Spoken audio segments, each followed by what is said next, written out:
Já, ég er lifandi skelvingar hræddur það. Þetta, byttu nú við. Nú ætla ég að hækka þess í mér hérna. Þetta erum við. Kæru hlustendur, það árseiningaþáttur. Næst síðasti, árseiningaþáttur. Já. Í seríun okkar. This is the end. This is the end, já. Grand finale. Það gáðum út í síðasta þætti að Pingjar á leiði frí. Já. Og ég myndi segja alveg verðskuldað frí eftir 3 ára á vaktinni. Já. Árseininga á vaktinni. Já. En það ekki það? Jú, fólk var nú ekki sérstaklega ánætt með okkur, en... Ekki, ég fekk bara hrós. Já. Það var komið gott hjá. Þú veist, sumir eru bara í P-vítamín skorti, eða sjá fram á það, en... Það verður bara að hafa það í bili. Þetta var góð dagur for all our haters. Já. Gríðarlega góður. Já. Herri, já, það er Ishavia. Já, það er staðan. Hérna, ég held að það sé spennandi þáttur í vændum. Ég veit að þú ert svoleiðis búin að liggja yfir þessu. Ég hef aldrei verið mjög mikið efni, sko. Já, og núna er ég bara að fatta, að mér vantar meira efni. Já. Ég er bara að fatta það núna á síðustu stundu. Ertu með fjölda... Já, 8,5 milljónir farþega sem við spá 2024 sko. 24, já. Það er tölur, er ekki búið að byrta þær eða? Sko, þetta er bara einhver spá og ég er að reyna Jesús, ég er alveg að skýta á mig. Ég meina, sko, já, það er allavega... Er ég að fara í eitthvað að djöstu dæmi? Heildarfjöldi farþega er komið fyrir 2024. Það eru 8.326.970. Já, spáin var 8,5 miljón sko. Já, eru svona rétt undir spá. Hérna fann ég þetta. Töluleg gögn fjölda farþega. Ég var að fatta nefnilega að nú get ég farið að... Já, ég skúpa þau eftir. Fendimann vildi vita bara hvað erum við að dæla miklu tóningi í hvert kjaft þarna. Já. Er ekki Fendimanns á flugvellinum með það? Jú, alveg 100%. Getur 100% fundið það. Já. Heyrðu, hvað er að fara að gera? Já, heyrðu, það er bara... Við ætlum að fara yfir náttúrulega ársreikninginn. Þú ert með það mikið efni, ég veit ekki, sko, ég ætla að reyna að vera bara fljótur með mitt. Já, þín yfirferð. Ársreikningurinn í sjálfu sér kannski ekki endilega sá svona skýrasti. Nei. Erfitt að grafa upp gögnarna sko. Þetta er náttúrulega ríkisstofnun, þeir eru allir á botnin hvort. Já, þetta er stofnun, það má ekki gleymast. Og þá samt hefði maður haldið að þau ættu svona passa upp á gagnsæið og ekki það, ég menna, þú veist, þetta er alveg löggildur ársreikningur en það væri fínt að fá bara svona sundulegan annar rekstrakostnað eða þannig. Já, bara eins og ég á flokki fólksins. Eða félagasamtök fólksins. Já, talandi félagasamtök, ég menna, þeir voru með golfklúbb, hvað heitir þetta GR, hvað eru 700 miljónar, segja sumir? Nei, GR. What happened to the money? Það er best sundulegi ársreikningur sem ég nokkuð tímann fengið upp í hendurnar. GR? Þetta er ríkaf á honum. Þau voru, já. What happened to the money? Þetta, já, og það eru félagasamtök í sjálfur, eða ekki? Ég maður ekki. Ég hef ekki séð svona góða sundulegin síðan, en Þú vilt semst að GR fari í skuldsettan öfugan samruna við félagasamtök fólksins og leysi þetta. Það væri áhugavert að sjá það. En herðu, með okkur í dag góð leiga. Já. Við höfum talað alveg sko, já, við höfum hvað segir maður, hispurslaust fyrir því að fyrirtæki nýti sér þennan möguleika borgi hlunindin, leigi á fyrirtæki en borga hlunindin að sjálfsögðu leggi út á velli, beint upp í næstu vél. Já. Fá náttúrulega 10.000 króna afslátt á fyrsta mánuði á hverjum einasta bíl sem þið skráið, þannig að og ég vil meina að þetta sé framtíðin þegar ekki að vera að kaupa bíl þegar ég að leigja hann og þar er góð leiga helsti viðkomustæður að með bestu vitandi. Ekki þreytara líka heldur núna þegar snjóleysir að keyra í hólu og lendi í vesinu með dekkin og tryggingar og annað. Góð leiga sé bara þetta. Guð hjálpi mér sko. Já.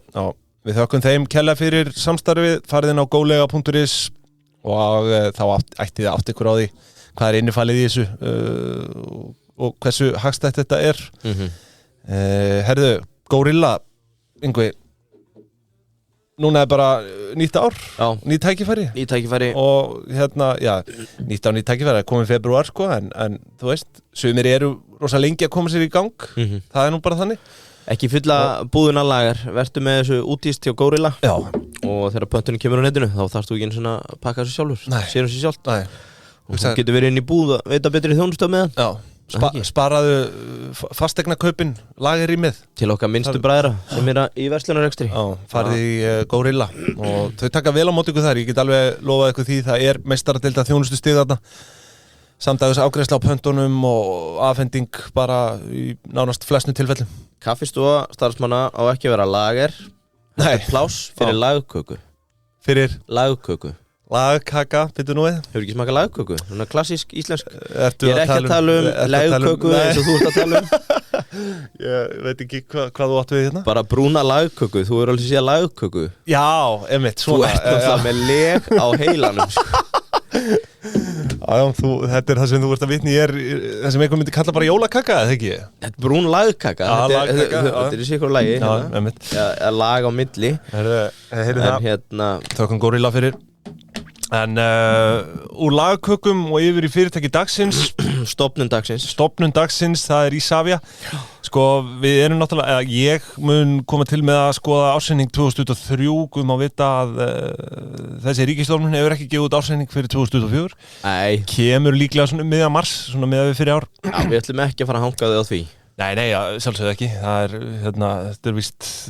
þetta er ansi stór ársreikningur. Þannig að það tekur sinn tíma að gera þetta upp.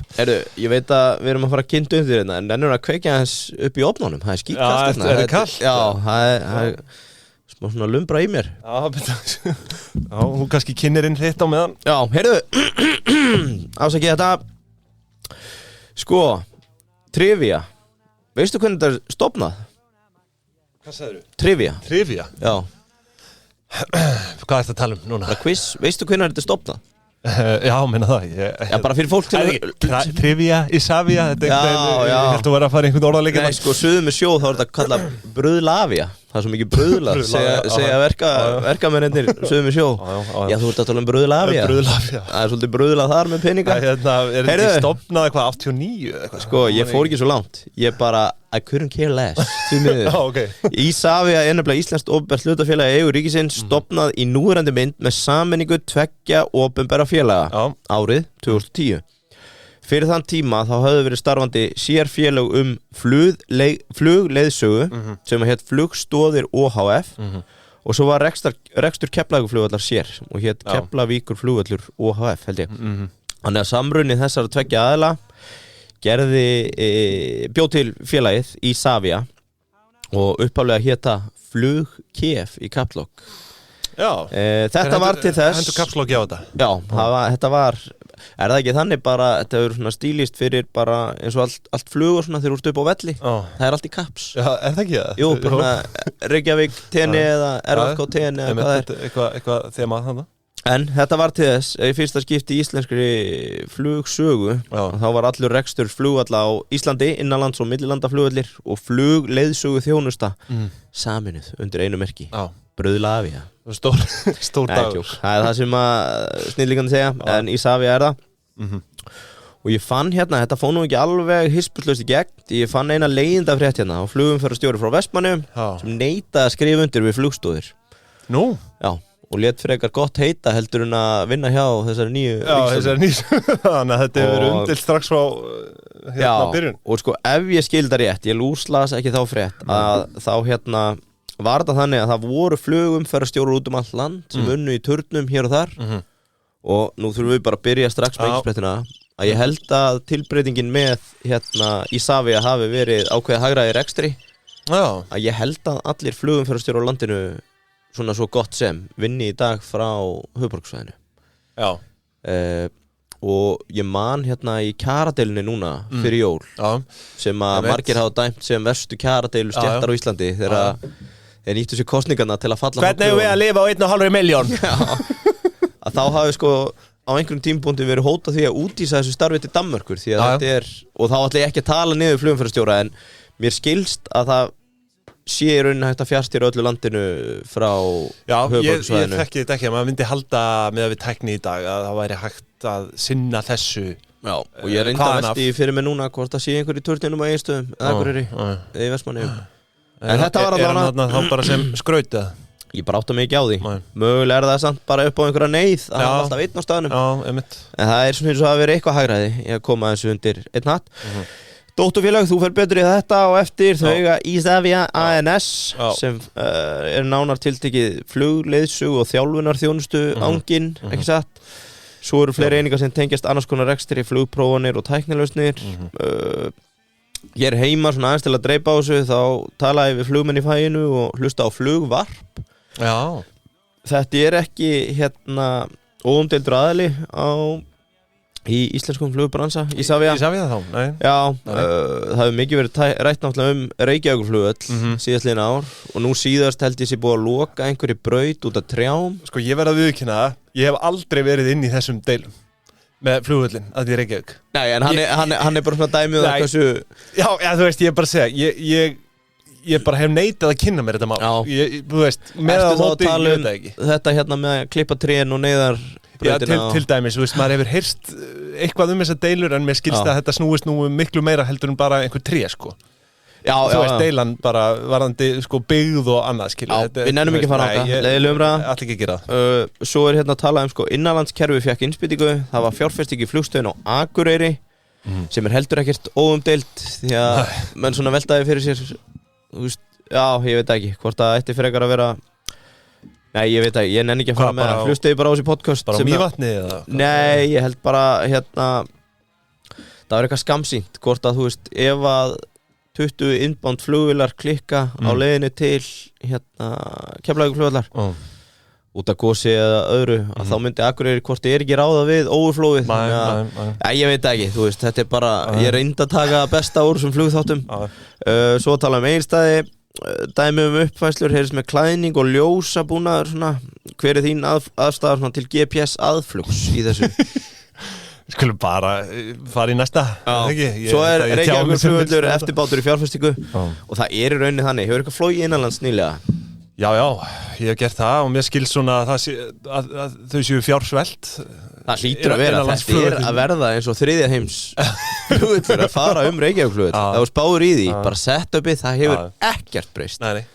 Ekki neitt. Þetta held ég bara svona svipað einhvern veginn bara á 19, þú veist, bara eins og þú horfir á Stelli Orlofi, sko. Já, en þetta bara staðan og pólitíkin hefur mjög margt hlutin að segja í þessu, sem gerir þetta oft þungt í vöfum, bröðul og svona. Hvar flottasti innanlandsflugvöllurinn? Nú hef ég ekki komið til Egilsstaða. Ég hef komið til Akureyrar, ég hef komið til Reykjavíkur, ég hef komið til Ísafjarðar. Sko síðast þegar ég var Akureyri, þá var alveg aðeins búið að taka hann í gegn. Man fann fyrir innspýtingunni, Egilsstaðir hafa ekki síðan miklar uppfærslur á síðustu árum. Allavega ekki í flugstöðinni. En flugstöðin þar mjög kósið, þú kemst upp á aðra hæð. Það var svona pallur þar, það sem gerst í sófana. 2 hæða? Já, 3 hæða í rauninni, sko. Þú ferði upp á aðra hæð og svo pallur upp á 3. Þar ertu með vjúi bílastæði og svona. Já, frábært. Og kemst út á Svalir.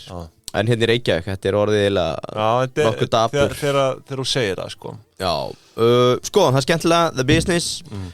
Í grunninn, þegar þú ræðir við þessa þyngstu í flugvallageranum, þá talaður þetta bara fangar staðsetningarinnar. Það eina sem þú getur gert fyrir góðan flugvöll að byggja upp staðsetninguna og þá mun flugvöllurinn njóta góðs að því, annars ekki, því að þú vilt alltaf vera með staðsetningu sem fólk vil fljúga til. Í bransanum líka talað sko, þessi módel sem í gangi. Isavia náttúrulega bara ríkisrekið. Ég mun koma betur inn á eftir að þetta að verða mjög blandað public-private og við erum í raunin að sjá fyrsta vísina því núna að það hafi verið gert útboð á flugstöðinni eða fríhöfninni. Já. Mögulega, þú veist, einhverju hefði viljað ganga lengra að gera bara heildar útboð á þessum þjónustu anga, sem sagt sala og veitingar og fleira. En eins og ég skilda, fríhöfnin, það duty free. Já, duty free. Já. Þú veist, ekki veitingastæðir. Nei. Sko, einhverjir hafa talað að við hefum átt að ganga alla leið. Það út í svo öllu nema við værum með steipuna og... Ég hef heyrt verri hugmyndir, sko. Já. Og svona í þessum branda á að tala blending. Ertu blendingur? Blendingur. Og Isavia ekki blendingur. Þau eru svona pjúra bröðlari, bara hjá ríkisins. Bröðlavia. Já, bröðlavia. En blendingur þegar þú ert með public og private. Og gott dæmi það til dæmis Kastrup sem var skráða markað í Danmörku. Það var, held ég, ríkið átti 31%. Eða 39% og var bara svona þessi fullkomni blendingur. Og svo tekin svo ákvörðun að það að fara að stað eitthvað hafari með bréfin og held ég aðli frá Ástralíu svona innviða player ætlar að kaupa þau að þau stökkva til og kaupa upp restin af flugvellinum og hann ekki lengur blindingur. Nei, hann bara orðin stofnun. Já, bara orðin bruðlari. Já. Og hvað, var þetta ekki 60% yfirverð á þeim tíma? Sko, þau kaupa 61% af bréfunum og ég með hérna síðu sem kemur neðar. Ég skal reyna að komast að því hvað þau yfirgreitu þarna. Þetta virkilega áhugaverð þróun sem reisir stað þarna í Danmörku með þetta. Maður hefði haldið að þetta væri á leiðinni einhvern veginn í hina áttina, sko. Já, akkurat. En þannig eru þau að fara tilbaka í stofnunarvæðingu, sko. Já, sko, förum aðeins yfir tekjumódelið og flugeyrin góða.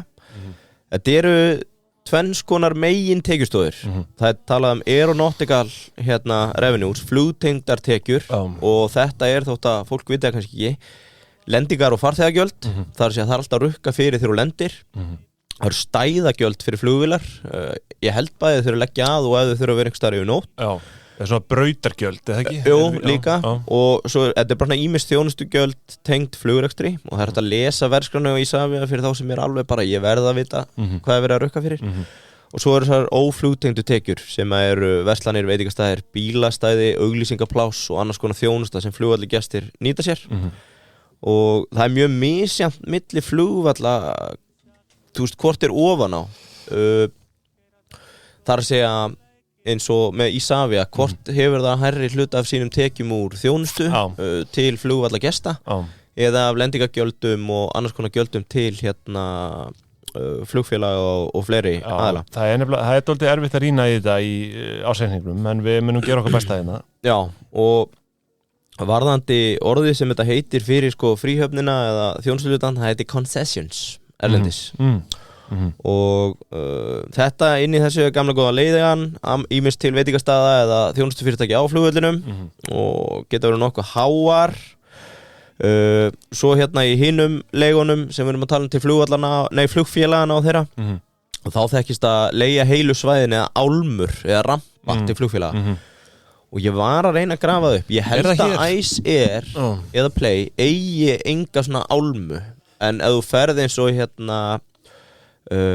þú ferð samt alltaf í sömu álmu þegar þú ert að fljúga með Play til dæmis, sko. Já, en sko, þú veist, svo alltaf random hvort þú þurfir að lenda í rútunni einhvers staðar út á fokkin velli og þú veist, það ekki treytt að hann lenda í rútunni, þetta bara eins og eitthvað lottó. En þú getur verið að fljúga á flugvöllum í Bandaríkjunum með Evrópu það sem bara EasyJet á bara álmuna og eru bara með 10 ára samning þar sem ég borga bara leigu fyrir að eiga þessa álmu. Ég held að við séum ekki þung í þessu. Flugvellir hafa líka alls konar tekjur af bara undir verkfæri og kargo og drasl fyrir flugfélögin.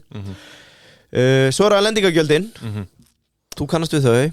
Já, þú veist, nei. Alltaf rukka fyrir lendir. Í sjálfu sér neytandan ekki beint.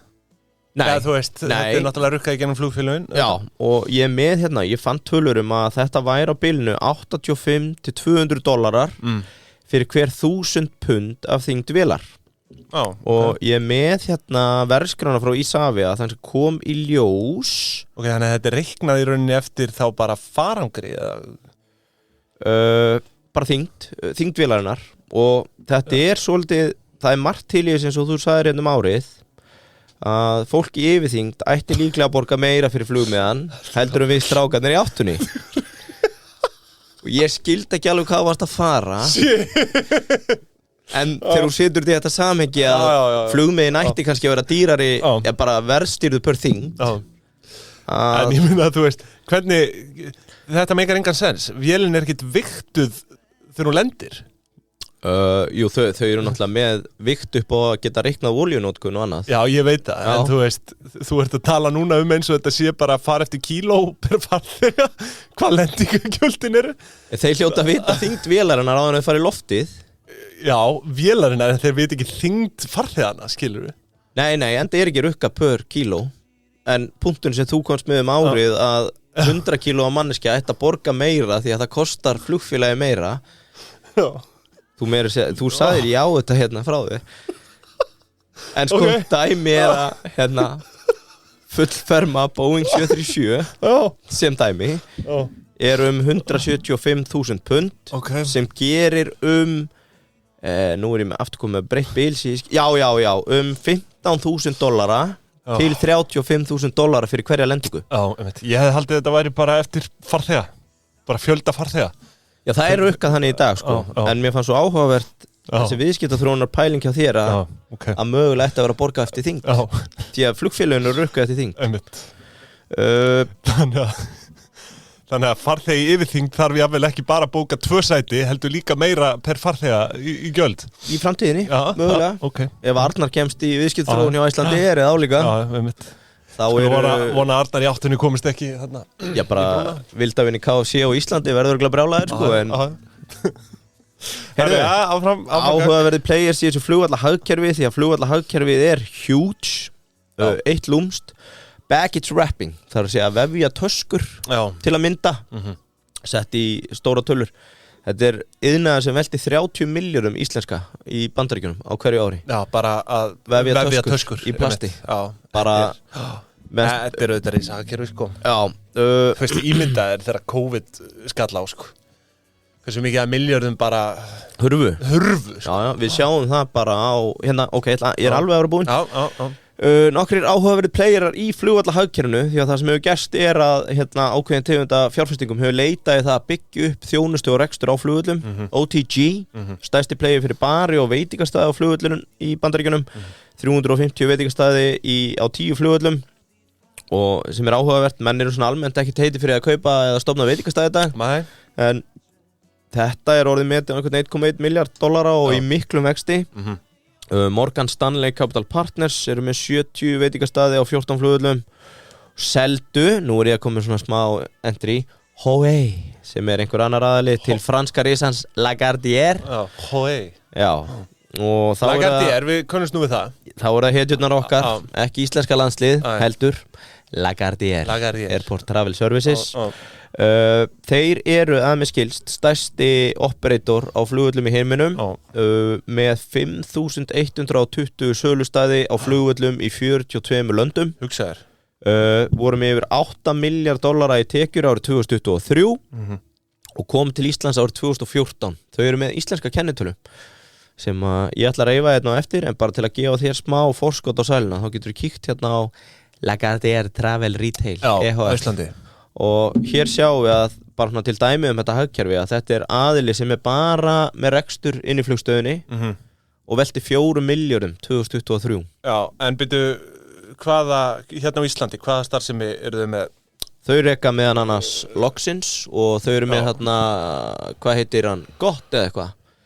Það hefur verið vælt yfir þessu að þau séu með einokun á veitingarekstri í Leifsstöð sem er náttúrulega bara kjaftaði því að Jomman er þarna fremst í broti fylkingar að berjast fyrir samkeppni. Jómfrúin er náttúrulega með annan aðila sér við hlið í þessu. Hvað hétu þau áttur? Ég bara, ætlaði að hafi verið Lagardère. Nei, betur, var það? En sko í grunninn, fólk sem er á móti einokun, bara so sorry, en flugvellir eru mini-monopolis. Þú ert fastur þarna og getur ekkert gert. Sem er hérna ástæða með af hverju þetta geta verið svona mikla peningaprentvélar ef hún er að byggja upp gott location. Fætur tóa og tíminn tósar, þú verður að labba og yfirleitt er þetta svolítið langt labb og þú labba fram hjá mjög mikið af freistandi hlutum, auglýsingum og fleiru sem að endanum gera það bara verkum að impulsið færi til að kaupa eitthvað. Veist hvað meðaltími á flugvelli er? Eins og hérna ég er með fyrir JFK. Já, ég myndi halda að meðaltími, þetta er ekkert einhverja mínútur, þetta eru einhverju klukkutímar, 3 klukkutímar og 10 mínútur. Það leiður að reikna 200 mínútur að meðaltali á JFK.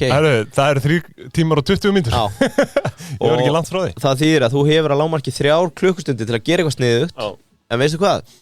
Þetta er 50% meiri tíma en meðal shoppir eyðir í verslunarmiðstöð. Svo þetta er algjört jackpot. Þetta eru bara verslunarmiðstöðar. Já, ég meina fólk er bara fast þarna, einmitt. Og ef þið finnst 200 mínútur langt, býtu þá bara, því að það er 20% tafir í Bandaríkjunum og 30% í Evrópu, þannig að þetta er yfirleitt fyrir þetta yfir. Annar punktur, fólk sem er að fljúga er yfirleitt tekjuherra, sagaklass, lounge.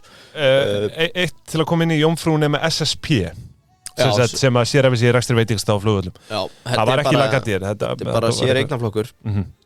En sko, svo er ekki líka fyrirtæki sem að, sko, einblína á það eða sérhæfa sig í því að taka yfir hreinlega sem, þú veist, leigusali í Þetta eins og það var hann að Magellan sem ætlaði að taka yfir Kastrup þeir ætlaði bara að kaupa danskari eða hinn aðalan út En svo eins og Lagardier, þeir sérhæfa sig bara í einstökum veitingastöðum innan þess, ramma það bara, þetta orðin bara sér flóra af fjárfestingu þetta orðin svona innviðaplay þetta virðiskeðja þetta svolítið eins og við þekkjum úr símarekstrinum Tele kom að þau eru að taka virku innviðina óvirki innviðurinn völlurinn og fasteignin og það og það bara allur gangur á því hvort sé verið að selja þá yfirleitt ekki, bara með þjóðaröryggis og öryggisdæmi að húfi en reksturinn á þjónustinu og annað þessi virki innviður við erum að matrið þetta fram fyrir hlustendur eins og bara fyrir leikskólaböld nú ættu þið að vera farin að átt ykkur á þessu systemi Já, allavega til að draga saman systemið og þú ert náttúrulega að fara í fríöfnina og þannig að fólk átti sig á stærðum Þjónustátturinn stór og þekkt allan heim að flugvelli geta verið mjög pikki með hver fær að komast inn eins og þekkist hérlendis Já, og það mikið vælt og skælt en þetta þetta líka keppikefli að komast inn Ég held að frægasta sagan heima sé að það talaði að kaffitár hafi nánast bara riðað til falls eftir að mistu spottið upp á Keflavíkurflugvelli og ég held að það verið dómsmáli alveg síðast til ársins 2021 þá var að endanum dæmt í að Isavia bara vann og þá búið að selja kaffitár held í norður í leiðinni og það sem að gerast þetta svo rosaleg velta food traffic og annað að þegar þetta fer þá getur bara verið að aðra stóðir fyrirtækisins falli með því þetta á móti alltaf útboð, mikil pappisvinna það verið að borga, vildi ekki segja mér 15-20% af veltu jafnvel uppi meira það?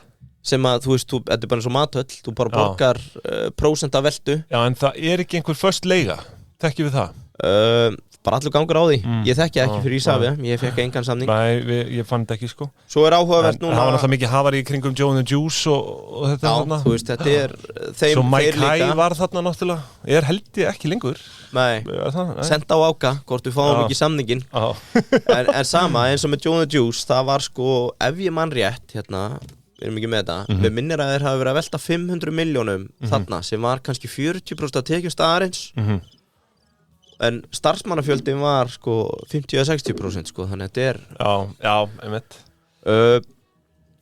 Svo þetta áhugaverð skref tekið núna í hvað var að desember að þau úthýsa fríhöfninni eða duty free og það þýskur aðeins sem heitir Heinemann sem einmitt með 9 starfsmenn og bara í þessum rekstri út allan heim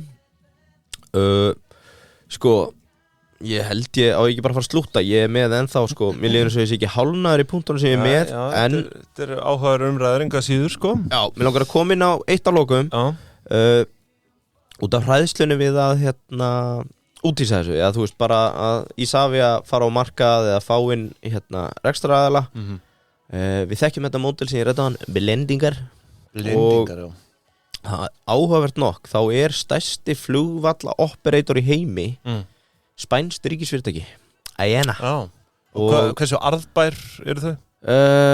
Þau eru nú bara nokkuð arðbær sýndist mér það áhugaverða með þau var líka að þau eiga 61 flugvöll þau voru með upp í 50% EBITDA hlutfall eftir löndum þetta gengur þokklega hjá þeim 61 flugvöll þar af 48 á Spáni en ég held ég líka Luton og fleiri alþjóðlega flugvelli þannig að það líka væri við eitthvað sátt ef að Isavia væri farið að kaupa bara Billund eða eitthvað Þetta svona ríkisfyrirtæki sem hegðar sig sem einkafyrirtæki Svo eru fleiri flugvellir Shanghai, Airports of Thailand og þetta allt skráð Auckland í Ástralíu mikið af mexikóskum ótrúlegt nokk eiginlega flestir flugvellir í Bandaríkjunum ekki einkafyrir Það er svo stærri sem ótrúlegt í landi hins frjálsa kapitalisma Kaupmannahöfn var nú með 10-15 stærstu einkareknuðu eða skráðu flugvöllum í heiminum Kastrup Svo var Samart frá Kambodíu svolítið spennandi, Rauðu Khmerarnir eru náttúrulega baka og aftur og áhugavert að taka einhver dipp inn í Kambodíu Á ég eitthvað að fara í EBITDA-markvaldruna eða tökum við það kannski bara eftir? Já, við tökum það bara eftir í bóði Fentimans og Kjeldunar en ég held að þú veist, ég get alveg tekið keflið núna Það svona reyfa þennan ásending 2023 sko, eignarhaldið náttúrulega ekki flókið hjá þeim, það bara ríkissjóður sjálfur. Nú hlutafé félagsins stóð í 24,6 milljörðum tæpum í lok árs 2023. Hvað sé eins og enn? 24,6 milljörðum. Já. Og það hefur nú verið ansi sko dugleg innspýting á síðustu árum frá ríkinu eins og við einhverju þekkja, auðvitað ekki síst vegna faraldurs kórónupötunar. Ætlar eitthvað að kýtla eiginfjárhlutfallið eða? Hvað? Þetta eitthvað að kýtla? Já, geti skoðað hérna eftir. Þetta eru sko, ef við förum aðeins bara byrjum að fara aðeins yfir eiginfjár innspýtinguna hérna, það eru tæpir 4 milljarðar 2020. Fólk í smá paniki, vissi ekki nákvæmlega hvað þau höfðu þessa pöttu, setja inn 4 milljarða í vonum að þetta væri bara búið fyrir sumarið sko. Svo setjaðu inn 15 milljarða 2021 og 2022, sem sagt 9 milljarða árið 2021 og 6 milljarða 2022 og þetta eru 19 milljarðar yfir 3 rekstrarár. Og allt var þetta gert bara undir þeim formerkjum að svona styðja bara við framtíðar uppbyggingu á Keflavíkurflugvelli og styrkja samkeppnishæfni og þetta er það sem kom fram í tilkynningu þegar seinni 2 hlutafjáraukningar voru samþykktar og þetta var auðvitað bara svona nauðsynlegt til að þetta myndi lifa af. Þetta bullandi taprekstur hérna á þessum tíma eðlilega en ríki kom til bjargar. Nú sko, ég ætla að byrja bara sko, þú ert að taka bara þannig að við útskýru það þú ert að taka ársreikning, ekki samstæðu. Viltu eitthvað að renni við samstæðuna fyrst? Sko, nei, ég kem inn á það svo sem hérna bara fljótlega. Við erum með rekstrarreikning í rauninni ársreikning Isavia OHF í dag. Ekki samstæðareikning. En samstæðan er að velta 45 milljörðum. Samstæðan er að velta 45 milljörðum og í rauninni, ég tek þetta alltaf á eftir en bara svona til að útskýra við tökum þetta bara eftir, byrjum bara rekstrarreikningnum. Hann er náttúrulega í boði Teygja og án þeirra væri náttúrulega bara engin rekstrarreikningur, það er bara þannig. En eins og við höfum rætt posi, kassakerfi, ef þú ert einmana, jável, þá bara Teygja sko. Það er það góð þjónustu lund á það. Og það er líka svara strax og á íslensku, þannig að hérna ef þau eru einmana íhugið Teygja líka sko. Getum við ekki samband við Arnarsvein? Það er einlítið. Ég vil spjalla. En hjá Teygja það er engin falin gjöld, það er bara fast up front sem er ákveðin kostur í áhættustýringu líka.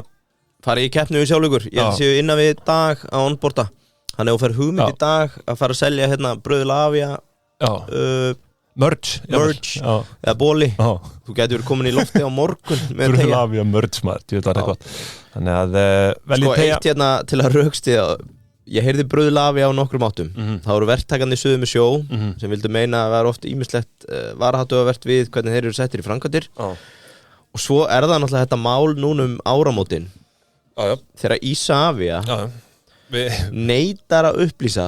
Við höfum eftir að koma inn á það, þú ætlar að fara inn á það? Þú veist, nei, ég sá fyrir mér svona í samantættinni að taka þetta aðeins, en hérna, það er ekkit sérstaklega markaskostnað eða birtingakostnað í ársreikningnum því miður. Nei, en Skúli í Subway er náttúrulega búin að ganga fram bara eins og hrói höttum þarna að berjast fyrir okkur hérna íbúðana að fá að vita hvað er í gangi. Það er sem að taka auglýsingarslott á dýrasta mögulega tíma á árinu til þess að auglýsa Keflavíkurflugvöll. Sem er í sjálfu sér glórulaust því að merkið Isavia er ekki söluvara, skilur. Nei, og það er engin samkeppni milli þess að flugvalla eða neitt. Ef þú ætlar til Flórida, þá verður að fara í gegnum Keflavík. Þetta er svona til að styrkja ímynd, en sko, ég með reyndar skildist að þetta væri í rauninni greitt af, er þetta ekki talað um svona markasráð Isavia, sem eru í rauninni Vestlandar. Að þetta hafi verið fjármagnað í rauninni af þeim. Þannig að, þú veist, en enga síður þetta er svona eins og ef að veitingastæðar í mathöll að þeir hafi tekið sér saman, stofna eigi ráð og segja bara nú leggjum við allir inn 5 milljónir á kjaft og við ætlum að auglýsa okkar mathöll fram með aðra. Basically, Þetta er mjög vel sett fram hjá þér. Ég er bara hrósa þér fyrir það. Það er smá klapp. Nei. En En já, eða bara flugmenn sem ég ræddi við, bröðul, verktakar, bröðul, markaðsmenn, bröðul og það kemur þetta, bröðul af ég ætla ekki að Nei. Ég hef ekkert nema gott að segja þetta félag. En til að loka tegja, þá langar maður að segja Ég verði að ekki láta bukta þig og beygja. Hvað jackpot datt þessi gaur í sem alltaf að smaka allan matinn og keiftar auglýsingar á Instagram. Já, Adam Hvað, þú veist Hann fann gat á markanum, Gat á markanum og hefur getið á sig gat. Ég bara, það ótrúlegt að maðurinn hann verður ekki rukkað meir flugfargjald en kannski í framtíðinni með hvað hann fara að geta bara alla rétti á matseli. Það væri, við hefðum þurft að ná honum eiginlega í tjatt bara, hvað ertu að fá greitt fyrir þetta? Ja, til dæmis, ég meina það ætti að vera hægt að upplýsa að skrítið að OHF geti gengið svona fram á þessu upplýsum. Meirum það seinna. Ekki meira væl. En, herru, við þökkum tegja fyrir, við skulum bara demba okkur í þetta, það er ekstra reikningurinn. Þetta er svo stóra tölu. Já, sko, við byrjum á tekjunum, að sjálfsögðu, sem fyrr. Og eflaust margir sem að velta því fyrir sér sko hvaðan þessar tekjur eru að koma sko, þú veist, bara Isavia, þú veist, hvað er þetta að gera? Já, ég fór yfir það. Já. Og þú veist, til að fara bara yfir dótturfélögin hérna sem að við gerðum ekki á þann. Sko, ég er náttúrulega ekki að taka þau inn í myndina í dag, en í rauninni tekjur frá dótturfélögum eru ekki inn í þessu. Nei. En það er ekki samstæðurreikningur, en á meðal dótturfélaga er til dæmis Fríhöfnin sem að er vissulega á leið í einkaeigu hérna Heinemann átt að gerast í mars, en mér skilst að nú sé eitthvað búið að tefja það út af einhverju rugli. En allavegna, svo eru tvö önnur, það er Isavia innanlandsflugvellir EHF. Býtu, allir hafa ekki fengið lendingaleyfi? Bitu voru við ekki með hérna Nei, ok Ég ætla að reyna að finna hérna Ég þarf að finna eitthvað svona meira slang Did you say áfram með þetta. Herru, ok Það er eitthvað babb í bátnum hjá Heinemann. Ekki konum með lendingaleyfi. Þetta er samt eitthvað svona, þetta er út af einhverju kærumáli. Þú veist, ég man ekki Það er að leiðilega við sútbóð, það er hægt að kæra þau. En innanlandsflugvöll, sem sagt Isavia innanlandsflugvellir, það sér bara rekstur á innanlandsflugvöllum og þau eru rekin í tapi. En svo er það hérna Isavia ANS sem er rekstur flugleiðsögu eða flugsögu eins og þú kallaðir á það. Flugstóðir ekki? Nei, flugleiðsaga. Já, hvað er það? Þú sagði flugsögu. Þetta er eins og lögsaga, skilur. Já, ég var að tala í íslenskri flugsögu. Já, ok, já. Sagði þið það ekki? Jó, sennilega, ég veit ekki.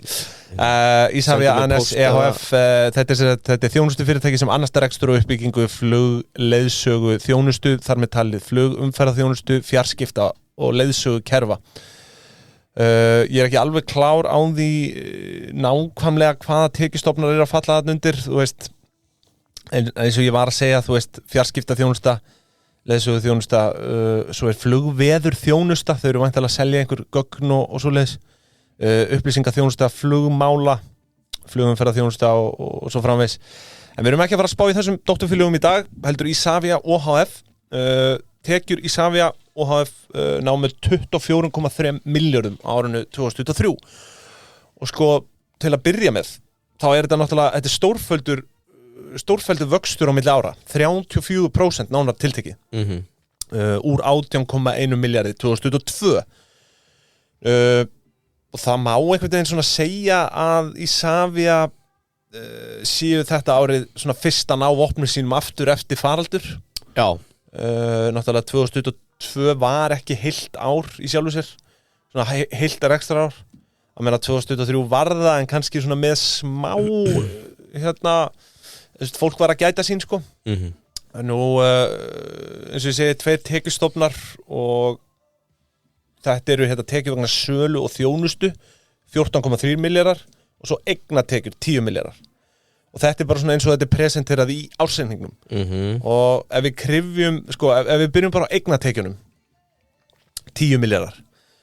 Samkvæmt skýringunum í ársreikning þá eru 8,9 milljarðar af þessum 10 sem falla undir leigutekjur af rekstrarleigu og það í raun bara leiga á eignum félagsins og þær eignir geta svo sem verið alls konar en auðvitað langstærsta eignin bara flugstöðin sjálf og ber væntanlega ábyrgð af megin þorra þessara leigutekna upp á 8,9 milljarða. Hraða spurning, ertu með fasteignagjöldin á KF eða? Nei. Fasteignamat? Nei, ekki fasteignamatið, en þetta samt eitt fastanúmer sko. Það er merkilega sko, flugstöðin og bara lóðin, þetta bara eitt fastanúmer. Góð pæling, ég get bara farið í fasteignaskrá. Þannig að þú getur mögulega farið, þú veist, þetta hlýtur að vera ein verðmætasta fasteign landsins. Eitthvað sem kemur annað upp í hugan? Kannski Perlan? Nei. Bara eða þú veist í alvörunni. Hún var náttúrulega að segja, það búið enga það Perlan. En eitthvað sem kemur upp í hugan? Bara einhver stærri fasteign? Heldur en Keflavíkurflugvöllur. Já. Ég meina, þú veist, Smáralind og Kringlan blikna í samanburði, sko. Já, nei, ég veit ekki. Kannski eitthvað hafnarmannvirki til samanburðar, en ég held ekki. Þetta náttúrulega mikilvægasta æð okkar Íslendinga, inn og út. Já, eitt fastanúmer, en já, það eru náttúrulega, þú veist, það eru margir leigutakar þarna, það fríhöfnin, það eru verslanir, veitingastæðir, þú veist, sveimið það eru rútufyrirtækin og leigubílarnir séu ekki inn í þessu líka. Ég held að þau borgi, þú veist, einhverja leigutekjur fyrir að fá að vera þarna. En bara svo ég tekki raunverulegt dæmi hérna, þá sko fríhöfnin EHF að eiga í rúmlega 4,8 milljarð króna viðskiptum við Isavia OHF samkvæmt ásækningi fríhafnarinnar sko. Og ég myndi halda sko, já, svona megin þorrin að því sé, já. Heyrðu, ég með fasteignamat. Byrju, sorry. Ég segi hérna sko, ég haldi að meiri hlutin sé leiga og ég sé það hérna núna. Það rauninni 4,5 milljarður af viðskiptum fríhafnarinnar við Isavia eru sem sagt leigutekjur. Eða sem sagt, þau eru að eyða 4,5 milljarði í leigu. Þannig að bara fríhöfnin ber ábyrgð á rúmlega helming af þessum 8,9 milljarðum sem Isavia að fá í leigutekjur. Já. Þannig að þá vitum við það. Hvað ætlaði þú að segja? Ég datt út þarna, en ég fann sko Keflavíkurflugvöllur í fasteignarskrá 336 fermetrar, sennilega rátt skráð, með fasteignamat upp á 27 milljónir og þetta bakrennsli skeimir, þannig að þetta ranglega skráð. Já, ok. Það væri ágætt að skrá. Ég held að þetta heiti bara, fasteignan heiti bara Ég finn hana hérna í fasteignarskrá undir Keflavíkurflugvöllur og þetta er skráningin. Þannig að enn og aftur eru settu kröfur á okkur borgara vera með rétt skráða fasteignir í fasteignaskrá. En OHF brúðlar með þetta. Já, ég held að heiti bara Flugstöð Leifs Eiríkssonar. Já, ég sjá hvort það komi. Flugstöð. Jú, nú koma þær allar inn. Flugstöð 1A. Já, hérna eru við með 34,8 milljarða. Já, hérna eru við konur í djúsin. Í stóru tölunar, sko. Hvað allir Reykjanesbær sé að rukka í fasteignagjöld? Já, heyrðu, ég fekk kannski það. Hérna bara til að summera þetta upp fyrir þig. Það er fallega gert að maður hafa þetta skráð. Það eru eignatekjur 10 milljarðar, ok? Ertu að hlusta? Já.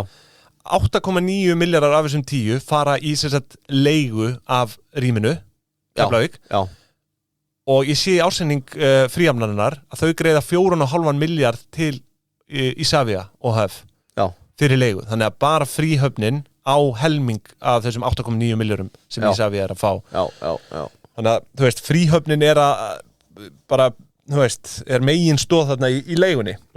En sko, ég tala um 8,9 milljarða í þessar leigutekjur, svo 1,1 milljarður sem rauninni bara óskilgreindur. Það væntanlega einhvers konar aðrar eignatekjur mögulega að leiga á einhverjum búnaði eða slíku. En svo það hinn angi teknana sem eru skilgreindar sem tekju vegna þjónustu. Og það eru 14,3 milljarðar. Já, og viltu vita, hvað Lagardère að borga í leigu á ári? Já. 900 milljónir. Til Isavia? Þeir eru væntanlega að leigja af Isavia OHF frekar heldur fríhöfninni. Fríhöfninni er þjónustan og reksturinn. Nema þeir sé að leigja til, ég veit ekki. Þetta er allan óskilt, en sko 900 mails. Þessi hinn angi teknana 14,3 milljarðar, það er ekkert sérstaklega skilgreint í ásendingum hvað fellur þar undir.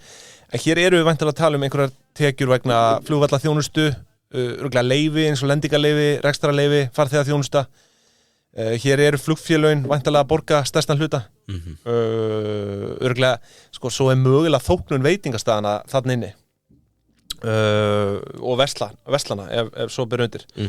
Þannig að en já, ég er sko, ég er alveg viss að það sé tekjutenging. Já. Því að Lagardère það fer þá ekki undir eignatekjur, það fer undir þessa þjónustutekjur sko. Já, nei sko, Lagardère er að velta 3,2 sama ár og þau borga 900 milljónir í leigu. Já. Það galið hátt hlutvall nema að sé bara einhver tenging sko. Já, nei, einmitt, en ef maður geti trakkað aðeins aftur í tíma þá geti maður kannski fundið í hvaða hlutvall þetta er að gerast. Já. En sko, já ég held að þóknun og svona hjá verslunum og veitingastöðum fari undir þessa tekjur á þjónustu og þannig að það er þá aðskilið frá leigutekjunum sko. En það eru rosalega margir mögulegir tekjuangar hjá Isavia, það er ljóst, þú veist, það eru endalaus leyfi og annað sko. En tekjur samtals 24,3 milljarðar og það er bara af Keflavíkurflugvelli nota bene. Og eins og við nefndum áðan til að dreipa örstutt á því, ef við tökum samstæðuna í heild þá erum við með 45 milljarða í tekjur. Svo flugstöðin ein og sér er þarna bara með 54% af heildatekjum samstæðunar. Herðu, tókstu tekjur per starfsmann eða? Sko, nú er ég orðinn alveg ruglaður. Ég er með það fyrir samstæðuna? Nei, fyrir fríöfnina. Já, fyrir fríöfnina. Ok, en ég meina, ég er með með þetta. 124 starfsmenn á 14,5 milljarð. 117 milljónir per kjaft. 117, já, ok. Hvað varst þú með? Ég er með fyrir bara Isavia, fyrirtæki sem við erum að fjalla með í dag. Og það eru sko, Var það ekki 800 starfskildi eða? Jú, sko 814. Já. Maður sjá, nú datt þetta út hérna hjá mér. Ég er alveg rugglar. Akkur tókum við ekki bara samstæðuna? Þetta er með 814 30 milljónir per kjaft. Nei, það getur ekki verið. Jú, það getur nefnilega alveg verið að þetta sé hærra í þjónustu og rekstri, svo þegar þú tekur inn meira af þessum kostnaði, laun og starfsmenn sem er ekki tekjuberandi, að þeir rífi þetta niður. Ég held að sé að helviti margir starfsmenn sem er ekki tekjuberandi. Já, þetta eru einmitt 814. Já. Ef það eru 814 í samstæðunni deilt með 45 miljónum. Það eru fleiri í samstæðunni, það eru alveg 1400 eða eitthvað í samstæðunni. Já, sitt það, bara sláum á það, 1400, farið varlega krakkar. Þá er þetta 32 miljónir. Hvað varst þú með? Ég er með 29,8 fyrir bara Keflavíkurflugvöll. Þannig að samstæðan er 32 en þarna sérðu rauninni hvað þjónustugerin er tekjuberandi þarna. Förum við yfir gjöldin. Útgjaldaliðir samkvæmt ársreikningi eru 3. Það er laun og annar starfsmannakostnaður, skrifstofu og stjórnunarkostnaður og svo annar rekstrakostnaður. Gjöldin eru í heildina 18,2 milljarðar og það er stærsti liðurinn laun og annar starfsmannakostnaður upp á 12,1 milljarð.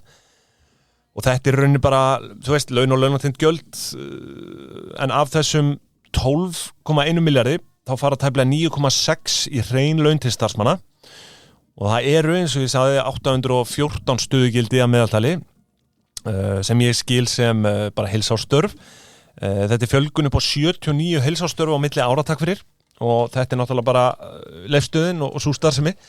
Heildar starfsfjöldi hjá Isavia samstæðinu árið 2003 voru 1348 heilsástörf hjá allri samstæðinu sem sagt. En ef við skoðum bara móðufélagið hérna og deilum þessum 9,6 miljórum niður á fjölda starfsmanna, það er 814 manns, þá sjáum við að meðalaun á mánuði er 980.000 krónur og þetta er árið 2023. Þannig að þú sér það að ríkissjóður, hann sér sína og þetta er nú, þetta er fyrir utan annan starfsmannakostnað sem voru sko 509 milljónir sem gerir 625.000 krónur á kjaft og þau bara veltast í seðlum þarna í flugstöð Leifs Eiríkssonar. Ég sé ekki betur sko. Já. Þetta er árið 2023, 980.000 krónar meðalaun sko. Þetta er með því bara herra sem við sjáum sko. Og þetta er ríkisfyrirtæki. Þannig að ertu með eitthvað að kommenta á það? Nei, ég er að finna alls konar heldstjó sko. Við vinnum oft þættina bara on the go. Já. Líka, það bara fínt. Það svona eiginlega litla ljóta leyndamáli mitt þessi 3 ár. Já. Fyrst við erum að hætta. Þetta 80% af mínum útreikningum séu á neður, sko. En svo það næsti kostnaðarliður, útgjaldaliður, öllu heldur, sem skrifstofu og stjórnunarkostnaður. Og hann upp á tæpar 743 milljónir og það svona þykir sjaldgæft að sundurlega þennan lið og þau ekkert að gera það hér. Þetta þetta bara ýmiss konar kostnaður tengdur skrifstofinu og þess áttar. Nú svo við með annar ekstra kostnað að lokum sem hljóður upp á 5,8 milljarða. Það var náttúrulega átt sér stað alveg svakalegar úrbætur þarna á síðustu árum og hér undir auðvitað alls konar viðhaldskostnaður bara á hinn og þessu innan flugvallarins. Þú veist, markaðskostnaðurinn, hann myndi falla þarna undir. Já. Auglýsingin myndi líklega falla þarna undir. Rétt. En það ekki sundulega frekar fyrir daginn og sjaldnast gert. Þannig að þá vitum við það bara að annar rekstrarkostnaður hjá Isavia eru 5,8 milljarðar. Þá það EBITDAn og það rúmur 6,1 milljarður sem 25% framlegð. Og það ætlar enginn að fara að ljúga því að mér að það sé slæmt hlutfall fyrir þessa starfsemi, sko. 25% EBITDA-framlegð. Það vel haldið á spöðunum þarna greinilega. Já, en sko við erum að tala ég með hérna að það held ég bara að sleikja neðri mörk fyrir flugvöll, sko. Það? Já. Þetta náttúrulega sko ríkisreiki, við verðum átt okkur á því. Þetta ekki blendingur. Við verðum átt okkur á því hver að reka þetta, sko. Þau gætu verið að bruðla talsvert meira. Já. Greinilega. Já, en þarna sérðu líka hvað mögulega gæti átt inni. Já. Má ég sjá. Við erum að tala fyrirtæki sem sko þarf ekki að taka afleiðingum sukkerís.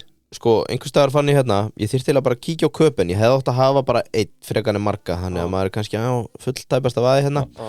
En hér talaðum sko að hérna fyrir stærri, mögulega stærra hagkvæmnin, mögulega í ósangjart gagvart Isavia, sem ekki stór player í þessu stóru samhengi, að þá talaðum með 50% fyrir stærri, Grupo Aerosto Puerto del Suerte, þessi mexikósku flugvelli og Ayena, spænsku, sem náttúrulega bara masstúrism ferðamannastæðir. Í Evrópu meðal rekstrarhagnaður í kringum 35-40% nefnt. Wow. Þó útbreiddur munur milli flugvalla. Og eitt sem síðan kannski talað að það gífurleg stærðar hagkvæmni sem kemur út að því að vera bara með flugvöll sem með 50 milljón ferðamanna sem að koma versus eins og Ísland, við erum með 8 milljónir. Já. Og hvað eru 2 af þeim sem að enda inn í landinu, restin bara transfer. Bara, milli landa. Þannig að, en 25% náttúrulega bara þokkalega gott, sko. Meira en ég átti vona. Já. Ég verið að viðurkenna það. Segi það. Herðu, nú koma svo afskriftir hérna. Þær eru algjört skrimsli. Isavia að afskrifa fyrir 3,6 milljarða. Og þetta eru ýmist efnislegar eða óefnislegar eignir. Við erum með fasteignir, listaverk, flughlöð, bílastæði, hugbúnaður, afnotasamningar, mannvirki og flugbrautir og allur fjandinn. Stærstu flokkarnir eru fasteignir og listaverk, afskrifaðum 1,1 milljarð. Flughlöð og bílastæði rúmur milljarður, aðrar eignir rúmur milljarður. Það blendingur. Copenhagen, 41% EBITDA-hlutfall. Wow. Já, Kastrup, sem að ríki var að taka yfir. 41%? Já, þannig að við munum sjá sko þetta hlutfall lækka í beinni núna bara. Já, þegar ríki kemur inn, byrjar að bruðla. En bara sem dæmi, 25%, það horfur glallir, vá, hvað þetta arbært og flott. En gæti verið betra. Og mögulega þarf að breyta þessi í blending. Já. Skemmtilegt. Fjármunatekjur og gjöld þá næst. Hér erum við með fjármunatekjur fyrir rúman 1,7 milljarð.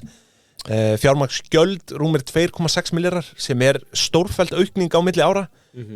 Greiddu aðeins svona rúmlega 1,5 milljarð árinu áður.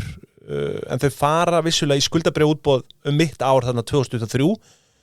Það að segja, þau tóku lán og þetta var nokkuð stórt útboð upp á 175 milljónir evra. Og sko heildar nýja langtímaskuldir þessa árs voru rúmir 34 milljarðar króna. Þetta skuldabréfaútboð því var ætlað að endurfjármagna gamalt lán og á sama tíma styðja við uppbyggingu á flugvöllum. Þannig að það hefur verið nægu vaxtakostnaður þetta árið en svo bara við förum aðeins nánar í þetta á eftir en bara til að loka hérna fjármálatekjum og gjöldum þá eru hérna gengismunur síðan upp á 196 milljónir króna og netto fjármagnsgjöld 708 milljónir. Herðu, til að loka rekstrarreikning þá er það hagnaðurinn og hann er fyrir skatta 1,8 milljarðar rúmir og hreinn hagnaður eftir skatta 1454 milljónir, það er tæplega 1,5 milljarður. Unnið sig úr tapi 2022 rúmlega 1,2 milljarð króna tapi yfir í 1,5 milljarð í hagnað. Þetta er 2,7 milljarð króna umturnun þarna á milli ára. Hrikalega vel gert, eina fáum ríkisstofnunum sem að virðast vera að skila sér. Það er kannski frábær hugmynd að skipa stýrihóp í kringum rekstur RÚV með fulltrúum frá Isavia. Svona, hvernig á að gera þetta? Stjórn Isavia, þetta er margt á okkar færasta fólki. Varstu eitthvað búin að kíkja úr stjórnarmenni eða? Já, eitthvað aðeins, ég mann svo sem ekki nöfnin. Maður svona glugga aðeins í þetta. Já. En þetta fólk á róskilið, ég meina það er að gera eitthvað rétt allavega. Herðu, dempum okkur þá bara í efnahagsreikningin, hann er í boði Varðar, og það er náttúrulega þetta innbúsverðmæti sem við erum að innbrá, þetta er undir heimilisvernd 1-4 hjá þeim. Hér er þetta að tryggja sko bara alla persónulegar eigur inn á heimilinu, það eru fatnaður og snjallsímar og bara snirtivörur, hljóðfæri, listaverk, skrautmunir, bækur, allir fjandinn, íþróttabúnaður og hérna bara allt sem þú myndir taka með þér eða út að flytja. Já. Og þetta er allt inn í innbúsverðmætinu, þannig að við hvetjum fólk til að tryggja þessa hluti. Þetta er mikilvægt ef þú ert með fyrirtæki og ert með svipað á því, skilur. Ég meina margir eru með tölvur og eitthvað svona. Þá er það bara lausafjártryggingin, gamla góða. Fekk tipp frá verðið daginn að þegar þú ert að flytja, flytur oft inn í hús sem að annað fólk hefur verið með. Já. Þú ert að taka þitt innbú, þú ert yngri, þú ert kannski með dýrari græjur og fleira nýtt og svona. Muna að pumpa upp brunabótamati. Já. Bara þannig að haldist í samræmi við þitt eigið innbú. Já, og eins með innbúið, pumpa það eins upp líka, sko. Því að þú veist, þetta, kaupir alltaf meira og meira. Já, og bara græjurnar eru dýrar í dag og þú ert að taka með þér kannski nýja hluti í gamalt hús. Þannig að það er að gera, halda brunabótamatinu réttu. Já. Vörður, ekki hörður. Nei, vörður, ekki hörður. Þakku fyrir í dag. Herðu, sko, efnahagsreikningur, hann er nokkuð sver hjá Isavia. Ég held að það sé óvægt að segja það. Hér eru eignir fyrir 104 milljarða króna. Já. Og ef við byrjum á fasta fjármunum, þá gnæfa hérna rekstrarfjármunir yfir aðra flokka. Við erum 78,3 milljarða. Og það er áhugavert sko að sjá hvernig flokka því að sko fasteignir og listaverk er sett saman þarna í sama flokk og þá velti því eðlilega fyrir mér hvort að fulltrúi listaverka þarna inn í þessu sé ekki bara þarna ekkið fyrir utan leifstöðina. Já, þetta er Sigurður Sævar bara á öllum eggjum eða? Já, nei, ég veit það ekki. Ég myndi halda svona stærsta listaverkið þarna sé það sem er þarna á lóðinni. Veistu ekki hvað verkið er að tala um? Þannig að það er þarna egg, skilur þarna styttan, skilur. Ég skal ekki segja, en þú veist, allavega þá eru fasteignir og listaverk á 44 og bókfært á 44,5 milljarð í lok árs. Eitthvað sem segir mér að fasteignin sé þarna alveg meginþórin að þeirri upphæð. Áhugavert. En mögulega eru einhver listaverk líka bara inn í leifstöðinni sem falla þarna undir. Já. Svo kemur hérna flughlöð og bílastæði. Hvað sem flughlöð er, þekkir það? Flughlað. Hlöð. Já. Sko, þar eru við með 23,3 milljarða bókfærða. Já, og sko, þetta nýja flughlað er 33.000 fermetrar. Já, flughlöð, er þetta ekki bara skýl, eða þú veist, er þetta ekki bara, þú veist, brautignar eða? Jú, geimaði við nóttu eða eitthvað. Já. Það ekki? Ég veit ekki, sko, ætlar að spyrja, gefið tíðin aðeins eða? Nei, ég veit ekki. En allavega bílastæðin eru inn í þessu, 23,3 milljarðar líka.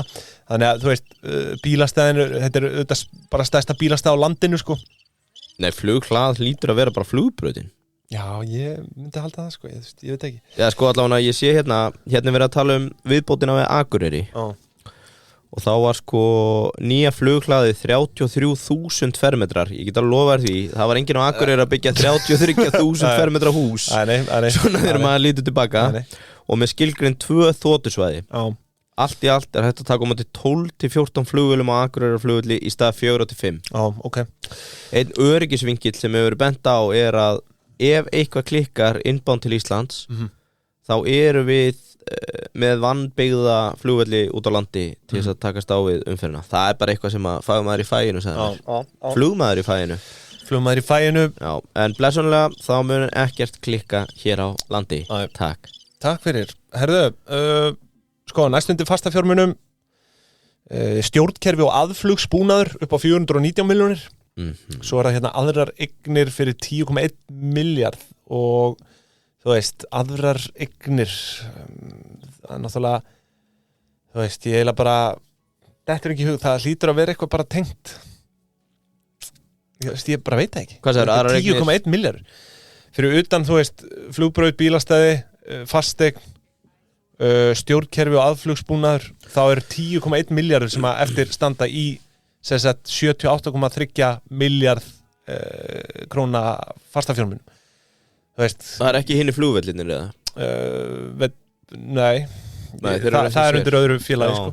Ég skal ekki segja þetta er kannski mannöðurinn, hugvitið þetta er mikla hugvit. Þetta er mannöðurinn, já. Það er verðmætasta eign fyrirtæki. Já. Það er bara það, við vitum það alveg. Við ætlum að bókfæra hugvit starfsmanna. Já. Herru, næstundir fastafjármunum eru svo hérna óefnislegar eignir, einmitt 3,3 miljardar. Þar erum við stærsta hluta afnótasamning flugbrautir upp á 2,9 miljardar og svo er afnótasamningur mannvirki fyrir 238 milljónir og hugbúnaður fyrir 178 milljónir og báðar þessar óefnislegu eignir og sem sagt efnislegu eignir sem eru rekstrarfjármunir mynda sem sagt bara afskrifstastofnin sem að ég talaði áðan. En svo eru hérna þú veist einhverjir fleiri fastafjármunir, við erum með langtíma kröfu á tengd félög 3,6 miljardar reiknuð skattainneign 855 milljónir og nýtingaréttur 170. Svo erum við hérna með eignarhluti í dótturfélögum og það eru áðurnefnd félög sem sagt Fríhöfnin, Isavia ANS og svo Isavia innanlandsflugvellir og bókfært virði það er ekki nema 829 milljónir. Ég vil nú setja spurningamerki við það svo sem eigið fyrir þessara félaga er sko netto 2,8 miljardar Fríhöfnin 1549 bara einu sér og svo er Isavia ANS 1544 milljónir og svo Isavia innanlandsflugvellir með neikvætt eigið fyrir upp á 304 milljónir. Þannig að innanlandsflugvellinir hafa ekki verið að gefa vel af sér. Nei. Allavega hvað sem því líður þá förum við yfir í veltufjármunni. En blessunlega eru við með svona landshlutafélög markastofur í hverjum fjórðung sem að vinna í að fá EasyJet og allir þessi flugfélög til að fljúga til sín og það er alltaf skrifað undir vilja yfirlýsinguna að muni koma og fá markastir. Það er fyrsta skrifið. Svo fellur það kannski bara sjálft sig. Herðu, þau eru hérna með undir veltufjármunum og sjáum við þau eru með sprengfulla pingju 13,4 miljardar í handbært fé sem er alltaf bara svo sem afleiðing linnulausar hlutafjáraukningar árun á undan og þú veist skuldabréf útboða og fleira. Það var þó ekki hlutafjáraukning þetta ár 2023 enga síður, þá er pingja þykk. Nú næsta stærð eru svo viðskiptakröfur upp á 2,1 miljardar. Svo koma þetta kröfur á tengd félög fyrir tæpar 800 milljónir og aðra skammtíma kröfur fyrir tæplega 850. Næsta árs afborganir við tengd félög 47 milljónir og þetta gerir samtals 17,2 miljardar í veltufjármunni sem er gott og vel. Nú við sjáum enga byrðir, viðst það áhugavert en hvað ætti það svo sem að vera? Ég veit það ekki. Kaffi eða eitthvað? Já, ekki, þau eru náttúrulega ekki að selja neitt í sjálfu sér. Þetta eru mestmengnis leifistekjur og þóknunartekjur og leigutekjur sko. En sko skuldir, ég kom aðeins inn á lánastöðuna hjá þeim hérna áðan sko samkvæmt sjóðstreymis yfirleiti þá bættu við sig nýjum langtíma lánum upp á 34 milljarðar rúma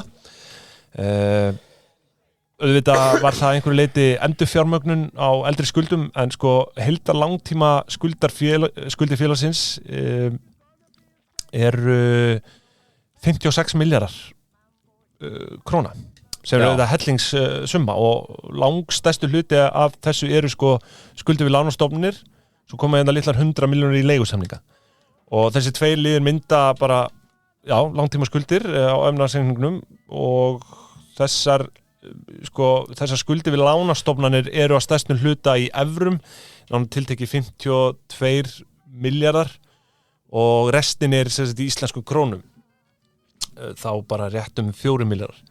En eins og ég nefndi áðan, þau fóru 175 miljón evra skuldabréfaútboð á árinu og sömuleiðis fenguðu 50 miljón evra lán hérna frá Nordic Investment Bank og þessi tvö lán eru samtals 225 milljónir evra sem stemma í rauninni við þessar 34 milljarða í sjóðstreyminu. Þannig að þetta eru tvö stór lán sem þau eru að fá hérna. Netto aukning langtímaskulda þetta ári voru 13,5 milljarður króna. Þannig að þau eru dálítið gíruð sko, þú veist, en aftur á móti hafa þau verið í rosalegri uppbyggingu síðustu ár. Já, en þetta er endalaust svo eftir sé tekið sko. Þetta er endalaust. Þetta er í rauninni bara dálítið eins og þú veist, þau þurfa bara stanslaust að vera að vaksa. Og ég þakka náttúrulega fyrir á hverjum degi að lélegasti pólitíkus landsins Steingrímur J. Sigfússon hafi ekki haft meira að segja þetta, hann var á móti stækkun flugstöðvarinnar á sínum tíma. Alveg rétt. Eins og svo sem öllu öðru. Hvar værum við í dag ef hann hefði fengið að ráða? Á Fortnite. Já, líklega. Svo eru auðvitað einhverja skammtímaskuldir hérna. Næsta árs afborganir langtímaskuldi upp á 1,2 milljarða, viðskiptaskuldi fyrir 2,5, aðra skammtímaskuldi fyrir 2,4 milljarða og svo er bara eitthvað smottir í viðbót. Nú, ég kíkti samt sem aður hérna á skammtímagreiðsluhæfi hjá þeim. Bara til að loka því skammtímaskuldir eru upp á tæplega 6,3 milljarða og hérna, en ég kíkti á skammtímagreiðsluhæfið og veltufjárhlutfall er það sama og lausafjárhlutfall því að það eru enga byrðir sem ég nefndi áðan, þannig að það er 2,73 og svo er reiðufjárhlutfall 2,13 sem bara nokkuð vel að sé vikið, þannig að þau eru vel í stakk búin að mæta einhvers konar skammtíma áföllum, en svo er það náttúrulega þegar þú mætir áfalli í flugbransanum sko, þá er það ekkit venjulegt áfall sko. Nei. Þannig að þú þarft að vera vel vel í stakk búin hér sko. Ætli þarna var ekki Isavia sem setti lögbannskröfu á flugvélina sem að Vá var að leigja þegar þeir fóru á hausinn. Sko. Ætli hún hafi verið bóku sem bara sem útistandandi viðskiptakröfur frekar en að væri komið í byrðir þarna. Nei, það er ekki á þeim tíma. Vélin er okkar byrði. En hérna sko bara til að svona loka þessu hérna, heildarskuldir 62,3 milljarðar, skuldahlutfall félagsins er tæplega 60%, hækkar úr 55% frá því árun áður, þannig að skuldahlutfallið er að hækka, en þess að ég segi svakalega framkvæmdir búin að eiga sér stað þarna, sko þau fóru í 1900 fermetra stækkun við suðurbygginguna sem hófst í janúar 2024, þannig að líklega eru þau svona þarna að safna fé. Fóruðu fyrir þær framkvæmdir? Ekkert farið í flughlaðið? Nei, ég held ekki. Við skulum sjá hvernig það gerist. Hvað gerist þar? Herðu, að lokum eigið að hluta fé eins og ég nefndi áðan upp á 24,6 milljarða. Lögbundi varasjóður upp á 2,5 milljarð. Sérstakur endurmatsreikningur 37 milljónir og svo óráðstafað eigið fé hérna upp á 14,7 milljarða. Og þannig að þú veist, þetta lítur bara ágætlega út hjá þeim. Alltaf búið að hækka hluta fé gríðarlega sko. En ertu, Yngvi, með einhvern fentimannskvarða hérna í dag? Fentimannskvarðin, já. Ég er svoleiðis búin að liggja í fentimanns síðustu vikunar, sko. Ég finn það bara að ég er einhvern veginn bara svona... Steldu þessi frúna þetta fyrir beint í brjóstamjólkina og guttin verður, hann verður skýrður fentimann. Ég er að verða göfugri á hverjum fentimann sem ég fæ mér, sko. Já. Hefur komið nafn eða? Á hann að heita Fenti? Á drenginn? Fenti Arnarsson. Talaði það að frúin var að lepja Fentimanns á fæðingadildi. Já, þetta er bara að gera, komið sér gegnum mjólkina. Já. Fínt fyrir B-mjólkina. Hann verður komin í gin og tónik í 8. bekk. Já. En Fentimanns, þetta er gin fáaðamannsins. Já. Farið út í búð og fáðu ykkur Fentimanns og þetta er líka svona á helstu veitingastöðum landsins, vil ég meina. Rétt. Og Fentimans vildu vita tekjur per farþega. Já. Tekjur per farþega. Mjög gott. Já, og ég með hérna farþegafjöldan hjá Isavia aftur til ársins 2018 og ég að horfa á samstæðuna. Nú horfum ég komplett, ég vil sjá allt. Allt góð. Og þú ert samt að tala bara farþega á Keflavíkurflugvelli, eða ekki? Nei, bara samstæðuna, bara allt. Já, samstæðuna, ok. Þú veist, Ísland telur alltaf, þetta eru 7,7 milljónir 2023. Já.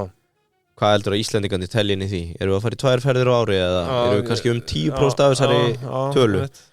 Við erum kannski 10% af tölunni en 50% af veltunni. Það gæti svo verið hitt, sko. Íslendingurinn alveg kaupa óður, sko. En það sem ég ætla að segja þetta að tekjur per farþega 7,7 milljón farþegar 2023, tekjur 45 milljónir, nei 5 miljardar. Það gerir 5.794 krónur per farþega. Já. Og áhugaverða að ég held að lendingargjöldin sé í kringum 1500 og kjaft. Þannig að, þú veist, af þessu þá erum við kannski eða, réttum, já, ég veit ekki alveg nákvæmlega með gjöldir. Segjum bara að þetta sé 50-50, hvað að fara í flugvallagjöld og þjónustu. Aftur til ársins, 2018, þá hefur þessi tala ekkert verið að hækka eitthvað rosalega. Nei. Hún 4.200 á mann 2018. Þá voru 9,8 miljón farþegar sem fóru gegnum flugvöllin 2018. Já. 2019 fallið góða, fyrir það niður 7,2 miljón ferðamenn og við erum í 5.300. Svo erum við 5.700 í dag 2023. En Fentimans vildu vita, ok, við vitum að ára 8,3 miljónir manna sem fóru flugvöllin 24. Ertu með spá veltu 2024? Og hvað gerir Iddin þá? Iddin tekur meðaltal. Herru, ég ætla að koma með smá value dropp inn í þetta. Já. Það einungis veltutengt leiga í Keflavík. Það hefði ég haldið. Hjá verslunum og veitingastöðum. Já. Ég tek meðaltal síðustu 2 ára og það spá að velta Isavia að verða lágmarki 48,9 miljardar 2024. Heyrðu það fyrst hér og ég ætla að skála í Fentimans. Já. Þannig að það er 48,9 miljardar sem að Isavia mun velta á næsta ári. Ef þau haldi í við meðaltal tekjur per farþega og farþegatölur réttar að lokum, þú spyrðu örugglega, er þetta gott eða slæmt í alþjóðlegum samanburði? Og ég með Copenhagen hérna. Þeir ganga svo langt, enda skráður á markaði og blendingur hér árum áður. Þau birta revenue per pax, þannig að þau eru með meðaltekjur per farþega inn í sínum ársreikning. Og það gerir hérna með við conversion úr dönskum yfir í dollar $20 á meðan að Ísland. Það ekki meira? Nei, Ísland ef við deilum með 140, við erum með $41 per pax og Köpen með 20. Áhugavert. Já, annað samt sem mjög áhugavert með Köpen út af því að þeir birta mikið af upplýsingum úr sínu rekstrar yfirliti að þá var EBITDAn hjá þeim 54% 2019. Þannig að við erum mjög langt í land. Já, það er stórtækur munur hann, sko. Já, en aeronautical EBITDA þar að segja bara verslun og þjónusta. Já, 1420 danskar af 1685. Þannig að, viltu reikna það? Eru EBITDA Kaupmannahafnar flugvallar eða bara sem var verið að taka yfir. Hvað er þetta bara 90% af tekjunum þeirra? 84%. What? Nei, af EBITDunni sko. Já, ég skilði. En þetta segir okkur hvað þjónustutekjurnar geta verið góðar og þú ert þarna með þessar staðbundnu einokunar verslunarmiðstöðir á milli þessu og flýgur. Hvernig myndur þú verða með þetta svona í búið keldunar? Heyrðu, svo við komum því að út af því við erum búin að vera svo langir, ég er með ógeðslega mikinn texta verðlagning á þessu og hvernig þetta skiptist eftir lággjaldasvæðum, meðalstórum hvernig þetta passar við hub eða hvað heitir þetta, hub and spoke. Heilt yfir þá Isavia ódýr flugvöllur í alþjóðlegum samanburði, það að segja lenda og sennilegast út í að við erum aðeins út af leið skilur að hérna við viljum laða að hérna þetta kerfi sem við erum búin að byggja upp ég manni hvað heitir, hérna flyover eða eitthvað stopover eða eitthvað svona Já, bara millilanda Já, þú veist að þessi pínu ódýrst þannig að komið frekar hérna á millilendir og við græðum þá frekar á kunnunum þegar hann hérna mér skildist að flugvellir bara með gott EBITDA hlutfall á góðum stað þetta lágmark 15 sinnum EBITDA upp í 25 getur verið herra Þetta svo hátt Isavia samstæðan með þetta metin á 122 til 203 miljardar íslenskra króna Það ekkert minna Nei En það meir en eigið félagsins Já Talsveit meira Já Svo það náttúrulega eitthvað aðeins að leiðrétta þetta og þú veist hvernig sáleikur allur leikinn Þetta svona tæplega 3x hérna eigið fér 42 miljardar Já, en ef við leifum okkur aðeins hérna að fara inn í þetta með keldunni bara til þess að sjá hvernig þeirra sín á máli sem eru náttúrulega að selja sérstakt verðmat Já, og ég veit nú að Kitty yrði ekki mikið meir en 2 daga að rigga þessu upp eða kemur pöntun en byggt á EBITDA markvaldara keldunar þá þetta 72 miljardar 72 miljardar, já og þar markvaldarinn 14 sem að ég myndi einfallega halda fram að sé og lári þessu tilviki Já, þetta þetta ágætis markvaldara, sko Já, ef við horfum síðan á félagið með sjóstreymi þá erum við neikvætt frjálst sjóstreymi og íslenska ríkinu verður hollast að gefa þetta öðrum Já Sjáum hérna, samkvæmt sjóstreymi þá verður þetta neikvætt 9,1 miljard En ekki spáðu því Já, farið inn á kelduna Ég vil líka bara láta fólk vita af snildinni sem að hérna Keldan að bjóða upp á Já, sko hvað hérna, Jesus, hvað heitir ég gleyma alltaf hvað þetta heitir Svo getur flett upp bara nafni fólks Þannig að segjur eitt hérna ef við skoðum stjórn í Savia þá erum við að sjá það hérna Hrólfur Ölvisson hann meðstjórnandi í 39 félögum Já, þetta heitir sér hlutafélag þáttaka Já Veitu hvað? Það nokkuð gott, hann hlýtur að vera alveg þaulsetinn stjórnarmaður Já, þú getur til dæmis komist að þessu með áskrift af keldunni Þetta algjört snildatól Þetta hlýtur að vera bara einhver algjör hetja Sérðu hver hann inni Já, þetta er rosalegt Íslenskt jarðefni, kaupbréf Leðurbrún, þú þekki það Já, djöfull er þetta mikið maður Svakalegt Já, þetta er stjórnarmaður Íslands Herru, farið inn á kelduna og skráðu ykkur strax í dag Kæru hlustendur Ég held að þetta verði ekki lengra þetta hjá okkur í dag og verði ekki bara hressandi þáttur það? Jú, ég held það. Ég hef gaman að þessu. Ég er með allt mikið efni. Heyrðu, ég var að fá sent í Savia sem kom Damoradan á 24. Damodaran, já. Já, að þá, þeir voru að nota, ég ætla að koma inn á hana, hérna, viðskiptaráð, verðmat allan ríkisrekstur. Já. Og þeir voru með á 24. Þannig að ég held að 15 til 25 sé bara varfært mat. 24x, sem sagt, EBITDA. Áhugavert En ég meina, þú ert náttúrulega að kaupa Monopoly Já, vissulega, algjörlega Ættir að geta Ættir svona nánast hver sem að geta látið þetta rauna, sko Þannig að framtíðinu björt úr bröðlara í blending Takk fyrir í dag